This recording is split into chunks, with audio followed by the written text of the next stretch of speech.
नमस्कार। आकाशवाणी से प्रस्तुत है समाचार संध्या।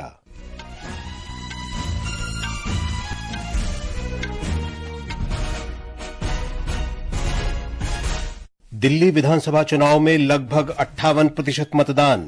मतगणना शनिवार को। उत्तर प्रदेश में मिल्कीपुर और तमिलनाडु में इरोड ईस्ट विधानसभा उपचुनाव भी शांतिपूर्ण संपन्न हुए।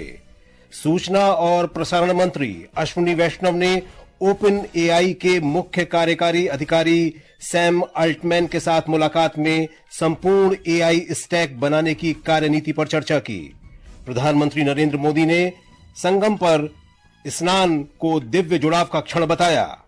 सिंगापुर स्मैश विश्व कप टेबल टेनिस टूर्नामेंट में मानुष शाह और मानव ठक्कर पुरुष डबल्स क्वार्टर फाइनल में पहुंचे और उत्तराखंड में राष्ट्रीय खेलों में हरियाणा की सुरुचि ने महिलाओं की 10 मीटर एयर पिस्टल में स्वर्ण पदक जीता। समाचार संध्या के साथ मैं विशाल शर्मा। दिल्ली विधानसभा की 70 सीटों के लिए आज मतदान शांतिपूर्ण संपन्न हो गया। लगभग 58% मतदान दर्ज किया गया। उत्तर पूर्व जिले में सबसे अधिक करीब 64% वोट डाले गए और दक्षिण पूर्व जिले में सबसे कम करीब 54% मतदान हुआ। और आज के पूरे मतदान की जानकारी देने के लिए हमारे साथ हमारे संवाददाता हैं दिवाकर। आज का पूरा मतदान अगर हम देखें तो कुल मिलाकर कैसा रहा मतदान? विशाल, जैसा कि आपने बताया कि 5 बजे तक के आंकड़ों के अनुसार जो है 58% से ज्यादा मतदान दिल्ली में दर्ज किया गया है। हालांकि देर रात चुनाव आयोग की तरफ से अंतिम आंकड़े सामने आएंगे और हम उम्मीद कर सकते हैं कि जो पिछले चुनाव के 62% का जो आंकड़ा है वह इस चुनाव में पार कर जाएगा। विशाल, तीखे चुनाव प्रचार के बाद यह चुनाव आज संपन्न हुआ, जहां और प्रचार के दौरान हमने देखा कि तीनों ही प्रमुख दलों आम आदमी पार्टी, भाजपा और कांग्रेस की तरफ से एक दूसरे पर कई आरोप प्रत्यारोप लगाए गए। भाजपा जहां आम आदमी पार्टी सरकार के दौरान कथित शराब घोटाला, अरविंद केजरीवाल द्वारा मुख्यमंत्री रहते अपने आवास पर किए गए खर्च जैसे मुद्दों को प्रमुखता से उठाया गया, वहीं सत्ताधारी आम आदमी पार्टी द्वारा उनकी जो बिजली, पानी और स्वास्थ्य के क्षेत्र में जो काम किया गया और इसके साथ साथ भाजपा नेताओं द्वारा कथित अमर्यादित टिप्पणी को मुद्दा बनाने की कोशिश की गई। इन दोनों ही पार्टियों के बीच जो कांग्रेस जो है अपने पूर्ववर्ती सरकार जो शीला दीक्षित की सरकार थी उनके काम को लोगों को याद दिलाने की कोशिश की और अरविंद केजरीवाल पर ज्यादा हमलावर दिखी। लेकिन अब यह देखना होगा कि इन मुद्दों का जनता के बीच कितना असर रहा, जो कि शनिवार को पता चलेगा जब मतगणना होगी। तो हम जो तस्वीर साफ हो पाएगी कि इस चुनाव में कौन बाजी दिल्ली में मार पाया। विशाल, इन सब के बीच चुनाव आयोग की तारीफ करनी होगी, जिस तरह से आरोप प्रत्यारोप के बीच यह चुनाव हुआ और खासकर चुनाव आयोग पर भी कई आरोप लगाए गए, लेकिन चुनाव आयोग ने संयमित ढंग से इसका जवाब दिया और शांतिपूर्ण मतदान आज दिल्ली में संपन्न कराया गया। अब सबकी निगाहें शनिवार को होने वाले मतगणना पर होगी और शहर में जो 19 मतगणना केंद्र बनाए गए हैं, जहां लगभग 700 उम्मीदवारों के राजनीतिक किस्मत का फैसला होगा। विशाल जी, दिवाकर, इस जानकारी के लिए धन्यवाद आपका। और हम प्रमुख उम्मीदवारों की अगर बात करें तो दिल्ली में विधानसभा चुनाव में आम आदमी पार्टी के अरविंद केजरीवाल, मनीष सिसोदिया और आतिशी, भारतीय जनता पार्टी के प्रवेश वर्मा, विजेंद्र गुप्ता, अरविंद सिंह लवली और रमेश बिधूड़ी, कांग्रेस के देवेंद्र यादव, संदीप दीक्षित और अलका लांबा प्रमुख नामों में शामिल हैं। उत्तर प्रदेश की मिल्कीपुर और तमिलनाडु की इरोड पूर्व विधानसभा सीट पर उपचुनाव भी आज शांतिपूर्वक संपन्न हो गया। मिल्कीपुर में 65% से अधिक तो इरोड पूर्व में 64% से अधिक मतदान की खबर है। इन दोनों सीटों पर मतगणना दिल्ली विधानसभा के साथ शनिवार को होगी। मुख्य निर्वाचन आयुक्त राजीव कुमार ने चुनाव के सुचारू संचालन में शामिल मतदान अधिकारियों, सुरक्षा बलों और अन्य के प्रयासों की सराहना की है। उन्होंने बताया कि निष्पक्ष मतदान सुनिश्चित करने के लिए आयोग ने कड़े प्रबंध किए। सारे पोलिंग ऑफिशियल्स का, सिक्योरिटी फोर्स, सारे ROs, deputy commissioners of police सब मेहनत कर रहे हैं। उसी का फल है कि करीब 12-13 हजार से ऊपर रैलीज और सभाएं पिछले 1 महीने में दिल्ली में हुई। जो छोटी मोटी घटनाएं हुई, जिनकी शिकायतें हुई, उनको इमीडिएटली उन पर कार्रवाई हुई। ये निष्पक्षता है। हमने हिदायत भी दी हुई है कि सब लोग बिल्कुल लेवल प्लेइंग फील्ड को, फेयर प्ले को सुनिश्चित करेंगे। ये समाचार आकाशवाणी से प्रसारित किए जा रहे हैं। ताजा समाचार जानने के लिए आप हमारे social media handle x@AIR News Hindi को फॉलो कर सकते हैं। भारत सरकार ने देश भर में 21वीं पशुधन गणना आरंभ कर दी है। सरकारी कर्मचारी आपके घर भी आते ही होंगे। सभी पशुपालक अपने पशुओं की सही जानकारी दें ताकि सरकार आपके लिए बेहतर योजनाएं बना सके। याद रहे, अक्टूबर 2024 से फरवरी 2025 की 21वीं पशुधन गणना में पोल्ट्री, पालतू पशुओं और आवारा पशुओं की कुल 219 नस्लों का डेटा संग्रह किया जा रहा है। कोई भी पशु छूटने ना पाए। मेरे पशु मेरी जानकारी, होगी समृद्ध संपदा हमारी। पशुपालन और डेयरी विभाग द्वारा देश हित में जारी। समाचार संध्या में आपका फिर स्वागत है। सूचना और प्रसारण मंत्री अश्विनी वैष्णव ने ओपन एआई के मुख्य कार्यकारी अधिकारी सैम अल्टमैन के साथ मुलाकात में संपूर्ण एआई स्टैक, जीपीयू, मॉडल और ऐप बनाने की कार्यनीति पर चर्चा की। श्री वैष्णव ने बताया कि श्री अल्टमैन ने प्रधानमंत्री नरेंद्र मोदी के प्रौद्योगिकी लोकतंत्रीकरण के दृष्टिकोण की सराहना की। Our young entrepreneurs, our startups, our researchers, they are really focused on getting that next level of innovation, which will reduce the cost. We have been using multiple AI applications within so many different departments, so many wings of the government. And I think that can really help us solve these population scale problems. Shri Altman ने भारत को artificial intelligence के लिए महत्वपूर्ण बाजार बताया। India is an incredibly important market for AI in general, for OpenAI in particular. It's our second biggest market, tripled users here in the last year, but mostly seeing what people in India are building with AI at all levels of the stack, chips, models, all of the incredible applications. So I think India should be doing everything. I think India should be one of the leaders of the AI revolution. It's really quite amazing to see what the country has done and embraced the technology and building the entire stack of things on top of it. विदेश मंत्री doctor Subramaniam Jaishankar ने आज नई दिल्ली में संयुक्त राष्ट्र महासभा के अध्यक्ष फिलेमोन यांग से मुलाकात की। डॉक्टर जयशंकर ने बताया कि उन्होंने बहुपक्षीय सुधारों की आवश्यकता सहित संयुक्त राष्ट्र के एजेंडे के विभिन्न मुद्दों पर विचार विमर्श किया।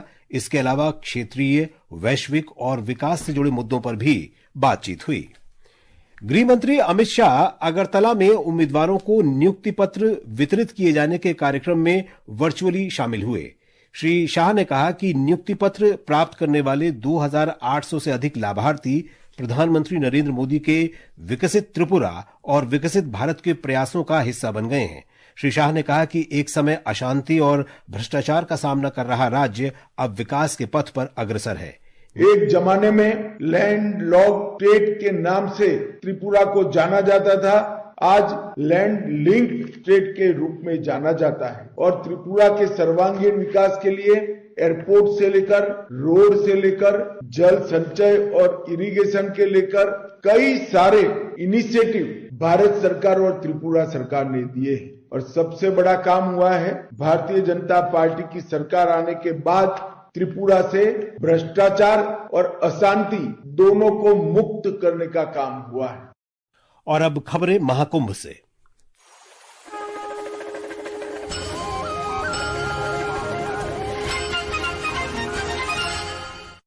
प्रधानमंत्री नरेंद्र मोदी ने आज प्रयागराज के महाकुंभ में त्रिवेणी संगम में आस्था की डुबकी लगाई। श्री मोदी ने कहा कि संगम पर स्नान करना दिव्य जुड़ाव का क्षण है।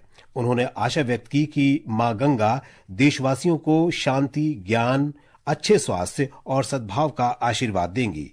इस बीच महाकुंभ में डिजिटल खोया पाया केंद्र हजारों श्रद्धालुओं, खासकर महिलाओं और बच्चों को उनके परिवारों को आपस में मिलवा रहा है। हमारे संवाददाता ने बताया कि मेला क्षेत्र में 13,000 से अधिक बिछड़े हुए लोगों को सफलतापूर्वक उनके परिवारों से मिलवाया गया है, जिनमें से 64% महिलाएं थीं।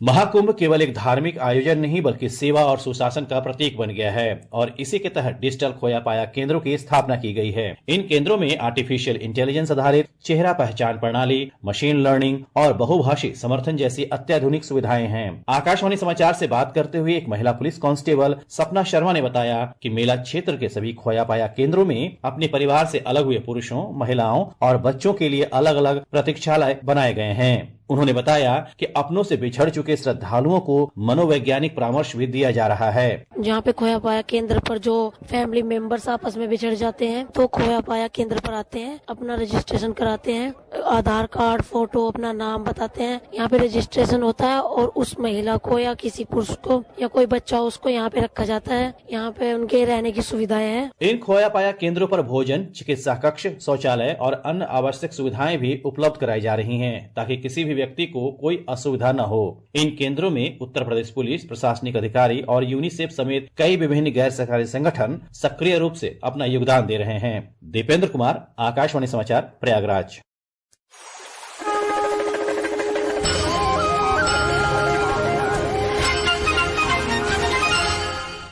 प्रधानमंत्री नरेंद्र मोदी ने लाखों इस्माइली मुसलमानों के धर्मगुरु करीम आगा खान चतुर्थ के निधन पर शोक व्यक्त किया है। श्री मोदी ने कहा कि राजकुमार करीम आगा खान दूरदर्शी व्यक्ति थे और उन्होंने अपना पूरा जीवन सेवा और आध्यात्म को समर्पित कर दिया। प्रधानमंत्री ने कहा कि स्वास्थ्य, शिक्षा, ग्रामीण विकास और महिला सशक्तिकरण जैसे क्षेत्रों में उनका योगदान लोगों को सदैव प्रेरित करता रहेगा। श्री आगा खान का 88 वर्ष की आयु में पुर्तगाल में निधन हो गया। 104 अवैध भारतीय अप्रवासियों को लेकर एक अमेरिकी विमान आज अमृतसर के श्री गुरु रामदास जी अंतर्राष्ट्रीय हवाई अड्डे पर पहुंचा। सूत्रों के अनुसार इनमें से 30 लोग पंजाब से, जबकि शेष चंडीगढ़, हरियाणा, गुजरात, महाराष्ट्र और उत्तर प्रदेश से हैं। सभी निर्वासित लोगों के सत्यापन की प्रक्रिया चल रही है। अमेरिका में नई सरकार आने के बाद पहली बार अवैध अप्रवासियों को उनके देश भेजा गया है। श्रीलंका के कोलंबो में भारतीय उच्चायोग ने आज भारतीय तकनीकी और आर्थिक सहयोग ITEC दिवस मनाया। इसमें बड़ी संख्या में ITEC के पूर्व छात्र शामिल हुए। श्रीलंका में भारत के उच्चायुक्त संतोष झा ने कहा कि 2015 से ITEC कार्यक्रम में 2,500 से अधिक पाठ्यक्रम के माध्यम से 2,25,000 से अधिक प्रतिभागी लाभान्वित हुए हैं। श्रीलंका के विदेश मामलों के उप मंत्री अरुण हेमचंद्र ने कहा कि क्षमता निर्माण पहल के अंतर्गत दोनों देशों के बीच संबंध और मजबूत होंगे। सेंसेक्स और निफ्टी में 5 दिनों से चल रही गिरावट का सिलसिला आज थम गया और घरेलू सूचकांक आज बढ़त के साथ बंद हुए।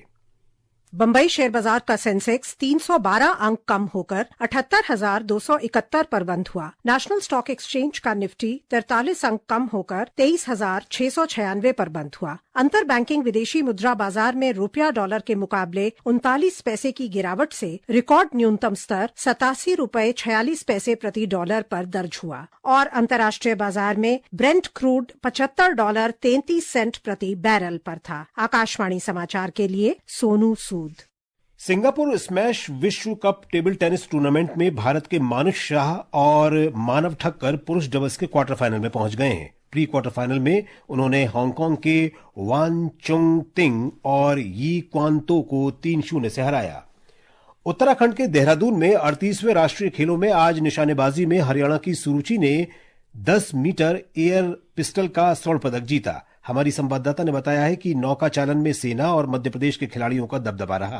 पुरुषों के डबल स्कल्स में सर्विसेज ने स्वर्ण पदक जीता, जबकि पुरुषों के कॉक्सलेस फोर स्कल्स में भी सर्विसेज ने पहला स्थान हासिल किया। महिला क्वाड्रुपल स्कल्स और कॉक्सलेस पेयर में मध्य प्रदेश ने जीत दर्ज करी। शूटिंग में women 10 metre air pistol shooting में हरियाणा ने दोनों स्वर्ण और रजत अपने नाम किए। महिला के केवन सलालोम में आंध्र प्रदेश की एन गायत्री ने शानदार प्रदर्शन किया और स्वर्ण पदक जीतकर अपनी श्रेष्ठता साबित करी। लॉन बॉल की बात करें तो अंडर 25 बॉयज कैटेगरी में रोमांचक मुकाबले में उत्तराखंड ने असम को 21-20 से हराकर स्वर्ण पदक जीता। पदक तालिका पर नजर डालें तो कर्नाटका 28 स्वर्ण के साथ पहले, जबकि सर्विसेज 27 स्वर्ण पदक के साथ दूसरे स्थान पर है। साक्षी सिंह, आकाशवाणी समाचार, देहरादून। और अब अंत में मुख्य समाचार एक बार फिर। दिल्ली विधानसभा चुनाव में लगभग 58% मतदान, मतगणना शनिवार को। उत्तर प्रदेश में मिल्कीपुर और तमिलनाडु में इरोड ईस्ट विधानसभा उपचुनाव भी शांतिपूर्ण संपन्न हुए।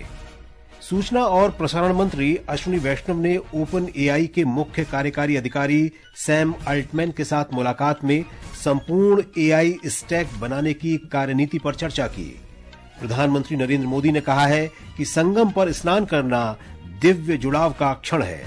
सिंगापुर स्मैश विश्व कप टेबल टेनिस टूर्नामेंट में मानुष शाह और मानव ठक्कर पुरुष डबल्स क्वार्टर फाइनल में पहुंचे और उत्तराखंड में राष्ट्रीय खेलों में हरियाणा की सुरुचि ने महिलाओं की 10 मीटर एयर पिस्टल में स्वर्ण पदक जीता। इसके साथ ही समाचार संध्या का ये अंक समाप्त हुआ। नमस्कार।